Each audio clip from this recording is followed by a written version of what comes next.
Alright, hello everybody, and welcome back to my suggested balance changes. Today I would like to look at the remaining 53 neutral cards. I think we can knock them all out in one video because I took a look through and all of the cards that I wanted to speak about at length have already been spoken about. So the ones remaining are cards that either have not changed very much or have not changed at all. So we should be able to do that. Alright, Geeker. I spoke about this in the previous video, but for those that perhaps did not make it to the very end, I said Geeker could draw a card. And that was an ongoing theme I had for quite a lot of the cards that had a very low gold cost or didn't cost any gold at all. I think the problem with these cards, to a large extent, is that because they don't cost very much gold, they cannot be very slot efficient. In the same way that creatures that have very low stats can't be very slot efficient. But the difference between them is that gold is a resource you don't start with any of, so you can't play those cards at the start of the game, whereas creatures, you can.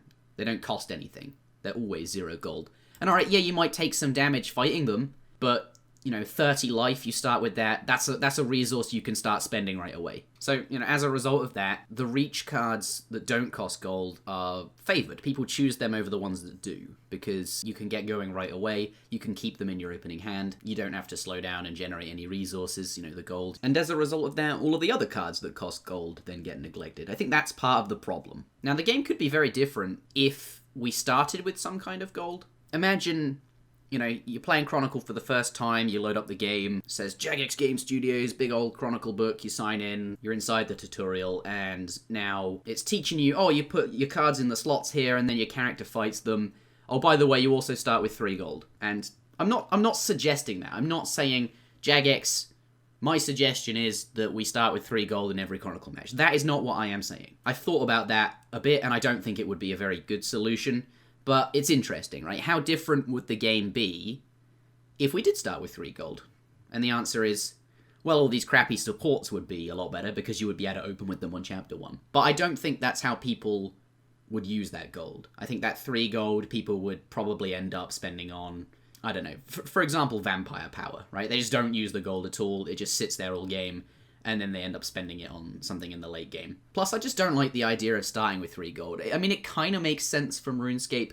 When you get off Tutorial Island, you do start with a tiny bit of money. But with the whole character progression thing, I think the only resource it really makes sense to start with in my mind is life. Like, Chronicle is kind of simulating RuneScape in card game form, right? You start off with nothing, and you're supposed to kill creatures to get the loot, weapons, gold. And then you use that to build up a character and training your stats, and it just doesn't make sense to start with gold in my mind. A much better thing to think about, and I mentioned this in the previous video, what if we, signed into the tutorial, like I just said with the gold, but now when we're in this tutorial, we play a support card, and the tutorial says, every time you play a support card, you draw a card. It doesn't say draw a card on it, you just, play the support card, and because it's a support card, whenever you encounter it, you draw a card. That's just a mechanic in the game from the very start. Again, this is not a suggestion. I am just wondering out loud, I'm thinking out loud, how different would the game be if that was the case? What would we all think of Chronicle, and what would the top tier decks look like if, from the start of closed beta, support cards had that mechanic about them? They just drew you a card. And I like that much more as a mechanic than I do starting with gold. I mentioned in the previous video, creatures, very flexible, very rewarding, they do something meaningful, but support cards, I feel like they should generate resources. They're obviously not so flexible because of the gold cost, but you don't have to invest any health either. They're called support cards, and ultimately what I'm saying is they should support you. They should replace themselves, expand your options, and, obviously one of the ways to do that is by drawing you more cards.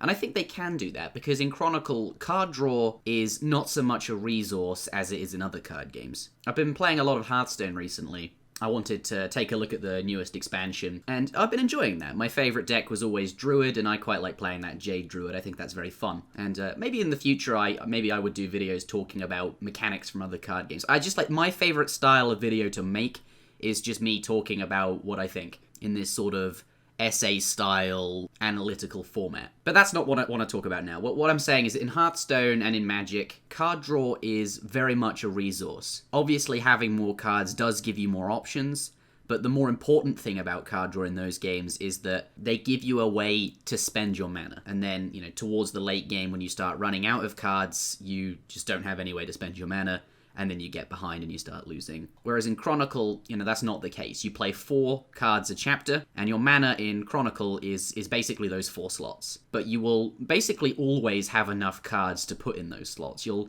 never really run out of cards, because you draw 3 at the start of every chapter. And even if you draw absolutely no cards the entire game, you just get those 3 every chapter, and the 6 or 7 that you start with in your opening hand, depending on whether you go first or second. You will not run out of cards. You will always have 4 cards to play every chapter until the end of chapter 4. It's the start of chapter 5. This is where you now only have 3 cards to play, when you finally ran out. Now, obviously, that's not always going to be true, because you might, draw some cards like, I don't know, Ketzek, and you might not be able to kill that, and if you played it, it would lose you the game because you would die fighting it.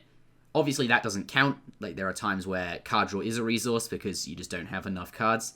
But, like, the way people play Chronicle is they expand their hand sizes with Krasians, White Wolves, Burnt Meat, etc. Right? Card draw is not a resource in the same way, because people will always have enough cards to play 4 cards per chapter. Really, the reason they are using card draw is because Chronicle is a game about building 4-card combos, and the more options you have, the better that 4-card combo will be. So I would say in Chronicle, card draw is like 20% resources and 80% options, whereas in Hearthstone and Magic it's the other way around. It's 80% resources and 20% options. Obviously I'm pulling these numbers out of my ass, but hopefully it gives you a visualization of what I'm trying to explain. Ultimately, at the end of the day, draw a card in Chronicle is not as valuable as draw a card in Hearthstone. You could easily get away with writing draw a card on Geeka, as well as lots of the other really cheap, sort of slot inefficient support cards. Because that's their problem, right? They're slot inefficient. They're not very good cards because they don't cost much gold. In the same way that creatures with low stats, like Jubbly Bird, I guess Corpse Archer,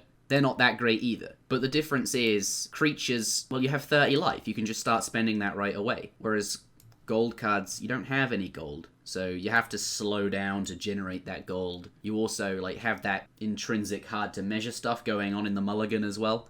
With a creature card, Watchtower Guard, you just keep it. There you go. Guaranteed it'll work. Same for Toxil. But for cards that cost gold, now you have to mulligan other stuff away to find the gold so that you can get your reach card to work. This is no good. Now, obviously, you can't just apply, like I was talking about earlier, a blanket, every single support card draws a card, because, Miracle Ariane, among other decks that exist, right? You just break the game. There are also plenty of support cards that are good enough already and do not need draw a card. Karam, Fuldarox, Tetsu Katana, you get the point. Those cards tend to be the more expensive ones, which can be more slot efficient, but these cheaper ones, I think they need a bit extra going on for them. And draw a card is good because it doesn't impact the game, like it's not a stat. It's giving you an intrinsic advantage that is kind of hard to measure. It's not tangible. Like, draw a card is just expanding your options. It's not like, 5 armor, which is straight up a resource that you now have in the game that you can see. Drawing a card doesn't really do anything to the game, but it does behind the scenes. I also like it because, well, creature cards, as I mentioned, they kill Krasians, White Wolves, whatever it is, they draw cards. They have to slow down and play those card draw cards. But I think for a deck that runs support cards, now Geeka doesn't really count since it already costs 0, but when I've been talking about Reach, I had things like Combat Academy, Beer, Bunyip, that kind of stuff in mind. You have to slow down to get the gold to pay for those. So I don't think it's fair to then make you slow down again to, get card draw. I think you can attach that card draw to the stuff that costs gold. So I think in many ways, draw a card would make a lot of these bad supports more palatable, but we've spent quite a long time talking about this, especially since I covered it in the previous video. But I think this topic is really important, but also it applies to quite a lot of the cards that are remaining in this pile. And now when we get to those, we can just go moving on. We can get through those a lot quicker.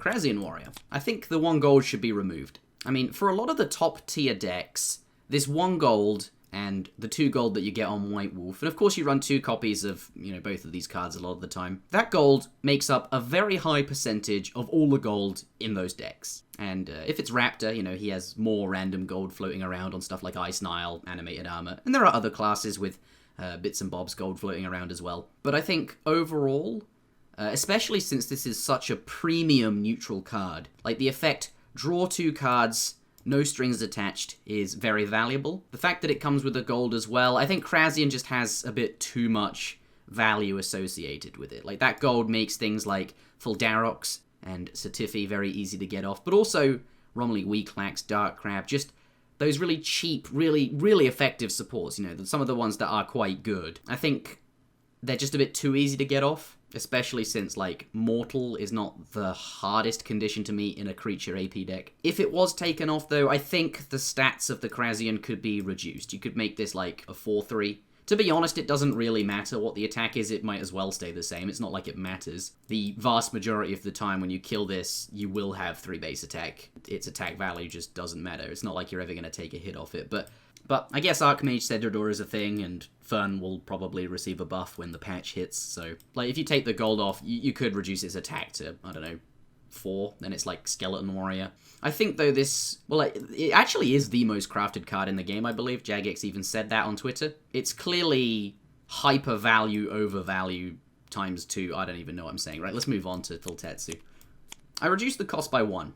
I think it's a bit expensive. The original thinking surrounding Fultetsu, let's put this in the context of Grieflinzer. So that deck, she would have to decide, okay, what do I want to spend my gold on? I can choose to spend it on Karam and reduce my rival's base attack, or I can choose to spend it on healing and heal up. And there was usually this very clear divide about what you were going to do, because against the AP decks that didn't do any damage to you, you wouldn't need any health, so you would spend all of your gold on reducing your rival's base attack. But against aggro decks, you don't need to reduce their base attack quite so much. They don't build very much of it. You're much more focused on staying alive, right? So you'd have all these cards in your deck, but you wouldn't be able to afford both. Except you could, because Yelps is really good, and if you like got that 8 gold double off, then you would be able to afford everything just fine. But I think the idea when they nerfed this, for those that don't know, Fultetsu used to be 5 gold, and it would heal 7 armor and 7 life. And it was actually one of the most complained about cards in the entire game.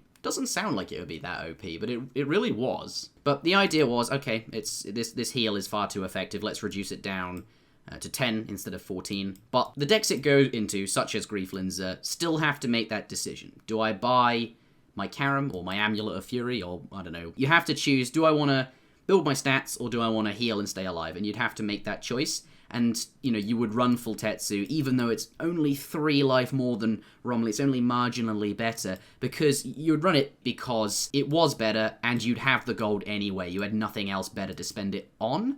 I think that was the reasoning behind the nerf. That was the thinking behind the nerf. But in reality, nobody wants to run Romley Weaklax that costs 3 gold more for only 3 extra life benefit. So I think you make Fultetsu a lot better by reducing it to 1, because now it's still twice as expensive as Romley Weaklax. And okay, Romley's not the best comparison because that's not an amazing card itself either, but it's twice as expensive and it heals just 3 more still, which, I don't know, still doesn't sound that great. So maybe my change is completely missing the point.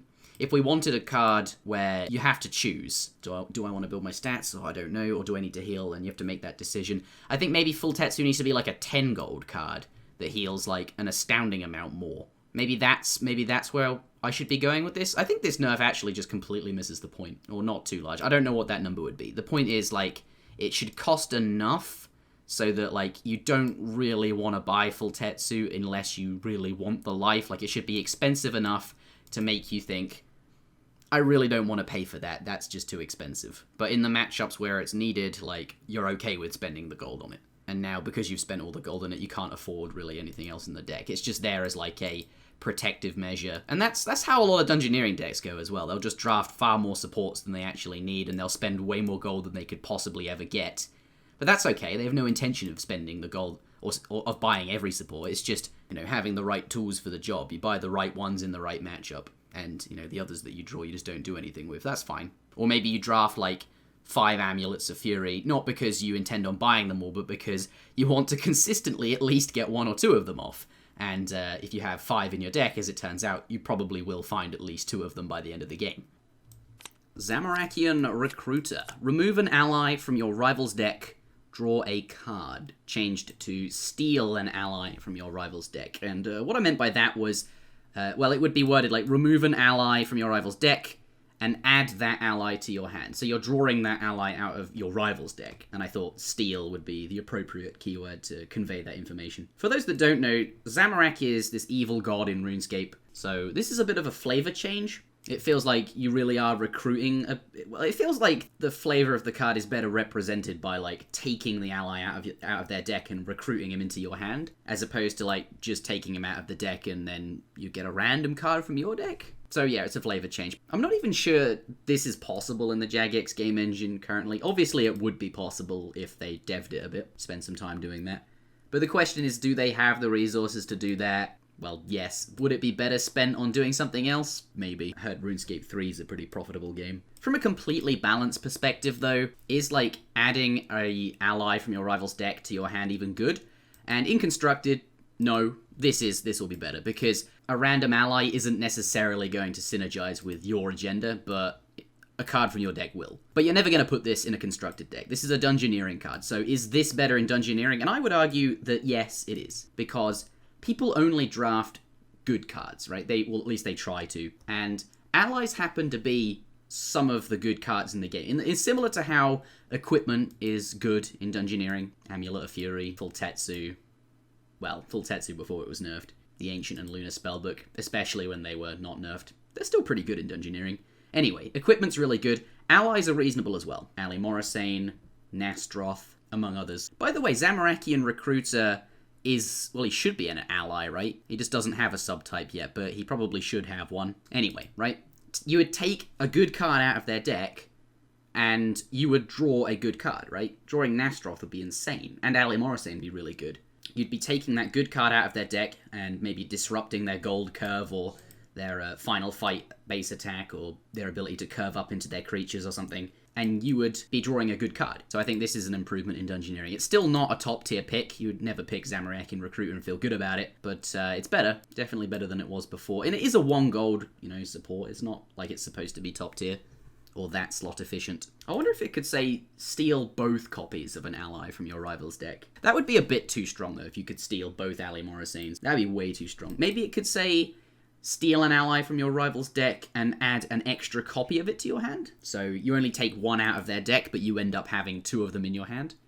Like, that sounds reasonable. At that point, though, it's probably a bit too good for 1 gold, so you'd have to up the cost a bit. I don't know what to, but it's just ideas, right? I think stealing it out of their deck and putting it into your hand is better than just drawing a card, at least in the context of Dungeoneering.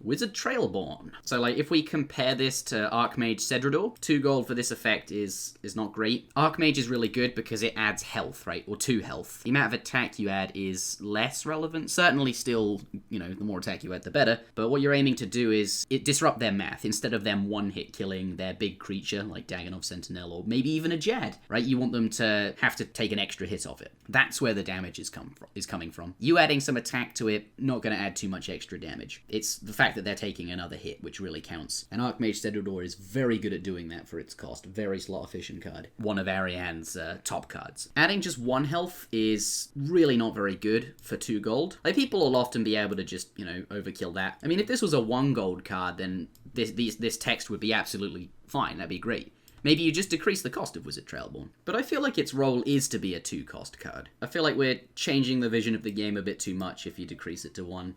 I don't know, it'd be a fine change, but I think if we were to try and maintain the cost of it being at 2 gold, then I think this is the appropriate effect, right? We're going to keep that 1 health, because if you increase it from 1 to 2 health, then it might as well be Archmage Cedrador, right? I think the flavor of this is that you get a lot more attack than you do health, and I think at the point of adding 5 attack, that's the cost-benefit analysis now points to this being playable. Obviously, still, 1 health is not very much, it might not even affect anything, and then you'll feel pretty sad, but again, everything is about that cost-benefit analysis that you're doing sort of in your subconscious. You don't realize you're doing it when you're playing, but you're always doing that when you're playing a card game. Fishing Trawler. Cease playing Miracle Ariane will definitely fit those gold gain decks. It's actually a pretty good heal. It's not that slot efficient because you literally spend 4 slots to get the whole thing out. 1 for the Fishing Trawler, 3 for the Monkfish. But in the matchup where you want to heal, or at least heal that much, because, well, 26 life is quite a lot to heal. It will be against an aggro deck where you're able to play those 4 slots. Against another control deck, not so good. Full Tetsu, probably more of your friend, or Color Neuromancer, because, those slots are more valuable to you. You need to keep up with your opponent, keep building your base attack. But against an aggro deck, you only need a little bit of base attack, and then, well, you'll win in the final fight. especially if you have like a D-Long or something in your deck, which I think might become a staple in gold gain-based decks if the meta were to shift, if that style became competitive. So fine card doesn't need changing. Fern. The saying was that this used to be a fun and interactive card. For those that don't know, it did used to have 4/3 stats, and it used to add 4 health to your rival's next creature. And then when they nerfed it, they nerfed it in 2 ways. The stats got bigger and the effect got worse. But it needed a nerf. Did it need such a big nerf? Remains to be seen. But I think what it did do to the game was give aggro decks this enormous tool. Control decks should have an advantage over aggro decks. Doesn't mean they'll win every time, but they should have an advantage. And I think what Fern did was give aggro decks this enormous tool that made life very difficult for control decks. Back in the day, well actually even today, Dagannoth Sentinel has 9 life. It used to give you a 5 life reward though, now it only gives 2. But it was not uncommon to see people go KGP Agent Dagannoth Sentinel, and then obviously you'd 3-hit kill it. But with Fern adding 4 health, if you manage to hit that, then holy crap, it goes from being a 3-hit kill to a 5-hit kill. It's also the same for stuff like Krasian Warrior. If you manage to hit a Krasian and they go into it on 3 base, if you added 4 health, they now have to 3-hit kill the Krasian, which is huge. It used to hit things like Void Brawler as well. I know this is not very related, but back in closed beta, this was changed before the game went into open beta, but Void Brawler used to be a 7/3 creature, so it had 1 extra health, but it gave you a base attack reward instead of the armor reward, which was insane. Raptor was like absolutely outrageous, because Monolith Chamber used to give you a base attack as well. It said remove 5 armor or something, but you'd always play that when you had no armor. So Raptor had so many base attack tools. It was just crazy. But Fern would interact with Void Brawler in a nasty way as well. That's not relevant anymore today, but this had lots of very similar interactions where adding 4 health was significantly better than adding 3 health. Like, it was actually very noticeable. So I totally agree with them changing it from add 4 health to add 3 health. I think that was a fine change. Because, like, you can conceivably overkill something on 3 health. If you think, oh crap, they might Fern, I'll have to overkill this creature. You can equip your Sergeant Slimetoes weapon. Well, like, it's not Sergeant Slimetoes anymore, I guess. I guess now Cerberus would be the kind of similar card. But yeah, you'd always be thinking about this. Whenever you played a match of Chronicle, like, you would always think about this. And there was a lot of very intricate placements. Like, you'd always put, like, a KGP agent just before a massive creature, or you'd put, like, a dinky creature, like a Jubbly Bird, just before a massive creature. You put your, I don't know, Jubbly Bird in slot 3, and you'd have 2 supports in slot 1 and 2, and you'd think, okay, I get my supports out, and then his Fern, if he plays it, will hit my Jubbly Bird, and it won't matter, because Jubbly Bird's tiny. And then, you know, the card at the very end of the chapter is the big nasty one I don't want Fern to hit. And then people would then suddenly think, I know what this guy does. I'm going to put my Fern in slot 3, and then I'm going to hit his Jad or whatever it is in slot 4. And then you got some really, like, I don't want to say guesswork, but in a similar vein to how poker is a very skill-intensive game, where you have to read bluffs, and there's like a knack to it and a skill to it. Like, Fern introduced that, and then when they nerfed it, it went away, and it felt like a lot of the interaction in Chronicle disappeared. I think in many ways, Fern being just outrageously broken. Was it outrageously? It was very strong. But in some ways, the interaction cards being insanely good adds a lot to Chronicle. Like, even if Bar Fight, or not necessarily Bar Fight, but like, let's say Giant Rat had like a 3 gold reward on it. Just crazy, right? It's Ali Morrisane level good, even if you don't hit any weapons. But now suddenly, this card that interacts with your opponent is really good. It's in every deck, and now all of the time you'll be thinking about it, like, where am I going to place my weapon? I don't want Giant Rat to destroy my weapon. And your opponent, you know, yes, they can just play it for 3 gold, but they'll also be thinking about, where can I place this to get optimal value out of the remove 2 weapon? Like, that interaction. Maybe a better example would be, like, Loot Cache and Heist. Especially Loot Cache. You know, a card that it doesn't hurt your opponent at all. It just benefits you. If they have that weapon, you get the benefit. But, you know, like if that card was really good for some reason, and it was like ran in every deck, then you'd always think about, how am I gonna most likely get this off? You know, stuff like Customs Officer and Varrock Guard, you know, the Raptor card. Like stuff like that. Stuff that rewards game knowledge, knowing when in the chapter are they most likely to have X amount of whatever it is that the condition is. And then you get, like, rewarded for, you know, the more they have of it. Like, if Customs Officer and Varrock Guard were super good cards, and then there was a whole assortment of other neutral cards that were kind of similar, and these were all really good cards that you'd always want to run, then like suddenly Chronicle becomes way more about thinking, way more about interaction. Each turn is going to be so much more thought behind it. Like those cards, I'd really like to see them be very, very strong cards. I'd like all of the interaction cards to be very, very powerful, and you would put them in every deck because the effect they come with is just worthwhile. But if you hit something, you know, the interaction part of it, that's just a bonus. Because then, like, they're worth playing just because they are, but also you have to think about all these extra things, like where could my opponent do this to get optimal value out of that card. I think that adds a lot to the game. If I were to redesign Chronicle from the ground up, I'd put a very heavy focus on interaction cards being good, you know, making the cost-benefit analysis point towards, yes, you should run this card. So, whilst I do think Fern was batshit crazy and gave aggro decks this tool that they probably didn't deserve, that was just so good against control decks and skewed that matchup where it shouldn't, based on my sort of matchup triangle. Well, not my matchup triangle, like the matchup triangle. That's how it is in every card game, and Chronicle should be no exception. And it is no exception. But Fern was just this tool that they kind of didn't deserve. So I think add 3 health is probably where it should be, but 4-3 stats seem much better. I'm now wondering out loud, like, what would the game be like if it was a 4-2? So you didn't really need any investment to kill it. Again, that's not my suggestion, I'm just wondering out loud. But let me know in the comments and on Reddit. I really enjoy reading the Reddit posts. I don't reply to very many because these videos take a very long time to make and I also have a job. But I do love checking it whilst I'm at work. But what do people think of the interaction cards being really good in Chronicle? I don't mean just like Bar Fight should remove 8 fucking durability or something crazy. I mean like it should be like draw 2 cards and remove 2 weapon durability or something like that. Like just something that makes it worth running anyway, but it also comes with this extra effect that interacts with your opponent. Like in the ideal world, I'd design a card game like Chronicle where every card is like playable, but also has like every card has something that interacts with your opponent. If your rival has 10 armor, you gain 2 gold.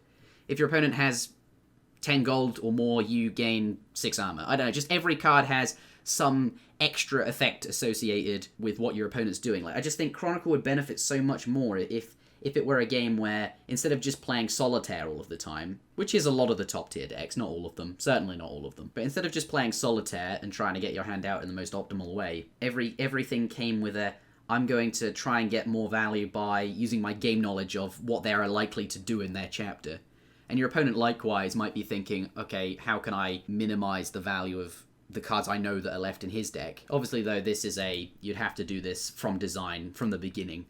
This is a pre-alpha. This is during development. It's a shame because Jagex made this game first, and now somebody else can come along with all of the ideas and just build a better one. That is, unless Jagex does it themselves. Card games are a very, very profitable business right now, and I think Jagex has the IP for a very flavorful one. Like, you can't just make a card game out of nothing. Like, Hearthstone's based on the World of Warcraft lore, Gwent is based on the Witcher lore, Pokemon is based on, well, Pokemon Universe, obviously. I think the format Jagex has is one of the best I've played. I love starting games with very large hand sizes. That makes me feel like I have lots of options, and it makes me feel like I'm making meaningful decisions. I've been playing a lot of Hearthstone recently, and my biggest criticism, it's always been my biggest criticism of that game, is that it's basically just Curvestone. You just play cards that cost them. Oh, I have 3 mana, I'll play a card that costs 3 mana. Oh, I have 4 mana, I'll play a card that costs 4 mana. Like, there's so little decision making. There's always one really obvious play, and if there is, like, maybe 2 plays, okay, now you're making a decision between 2 different things. But Chronicle, I always felt, was filled with so many decisions, like, lots of different, Fred Dukakis always used to call them lines. Each chapter came with, like, a different line of play, especially when you had a large hand size. And the fact that you kind of played against your own deck meant that you don't have to play around what your opponent's doing as much, so you're not forced into making a play that, yeah, you're not forced into doing stuff as much. So it just feels like there's an exponentially larger number of ways to combine cards and do combos in Chronicle than there is to, you know, Hearthstone, Magic the Gathering. The only drawback of this format is that I think it's hard to learn, but so is League of Legends, and that game isn't exactly suffering, shall we say. I don't know, man. This is getting a bit off topic, and I think I might just end the video here. I'm genuinely feeling frustrated. Like, this is making me irritated. The game has so much potential, and I feel sad that a year and a month on, this is where we are. 200 views a video. Especially when this game is owned by a company that has the money to push it out. The game has a lot of potential, and I think the company could have done a better job realizing the potential. That, Jim, you did a good job. I think, though, Jagex have a formula that has not been explored, that has an enormous amount of potential. If I were to rebuild the game from the ground up, I would make every card have like an interaction clause, and some of the really strong ones, like Fern, I'd like to see them be really good. I'd also make it so you have large hand sizes all of the time, so that you have like more options and it will feel like you're making more meaningful decisions. There's so much potential, and I really hope the company can explore it to its fullest. They've got something special here.